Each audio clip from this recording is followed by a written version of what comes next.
Hello, I am Mark Deese, Social Studies teacher from Cedar Grove Middle School. And I am Sherry Wood, Social Studies teacher, 6th grade, Charlotte Middle School. We have created pacing guides for the 6th grade Social Studies curriculum. This guide is based on the 7 standards for 6th grade Social Studies. There are 2 historical standards, 2 geographic standards, 1 economic standard, 1 civics and government standard, and 1 cultural standard. We aligned the curriculum for the 6th grade with standards that were appropriately suited for each unit. There were 8 units that we created based on the curriculum. First was Prehistoric Man, which took us into our second unit, which was Early River Civilizations of Mesopotamia, Ancient China, Indus River Valley, and the Nile River. We also had the Unit 3, which was on classical civilizations.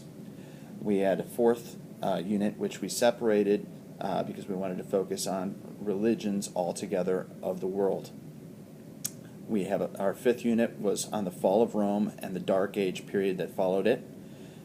We went from there to our sixth unit, which was on feudalism and the Crusades, and then a seventh unit, which was on African kingdoms, and that was followed by our final unit, which was on the age of exploration and expansion.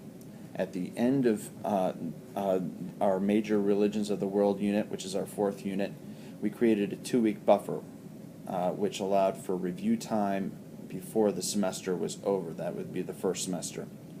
At the end of our final unit, which was on the age of exploration and expansion, we also offered a 2 to 3 week buffer period for people to review, for teachers to be able to review content or catch up with anything that they might have missed throughout the school year.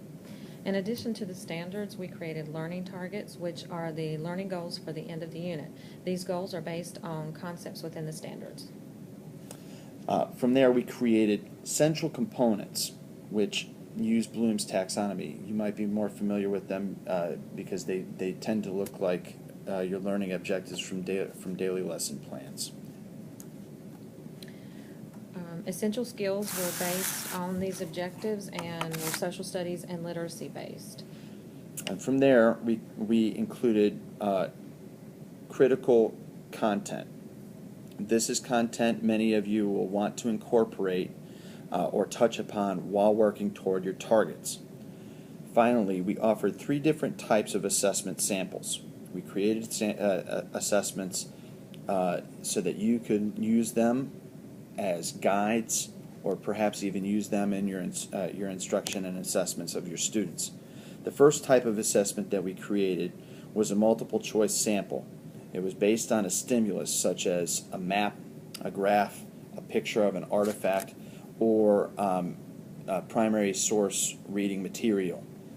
That would the multiple choice question would follow that and be something that had required a student response toward that stimulus.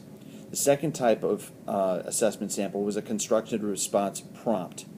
This was something that we aligned very closely to our learning, our learning objectives, our learning targets, and it included sample rubrics that you are more than able to either incorporate or adapt for your own purposes. And finally, we provided student performance tasks and rubrics. In the 6th grade, we had 3 or 4 writing prompts that were specific to the units that we provided the prompt and the rubric for. We also gave possible seminar discussion rubrics and questions that might go with good group discussion or small group discussions.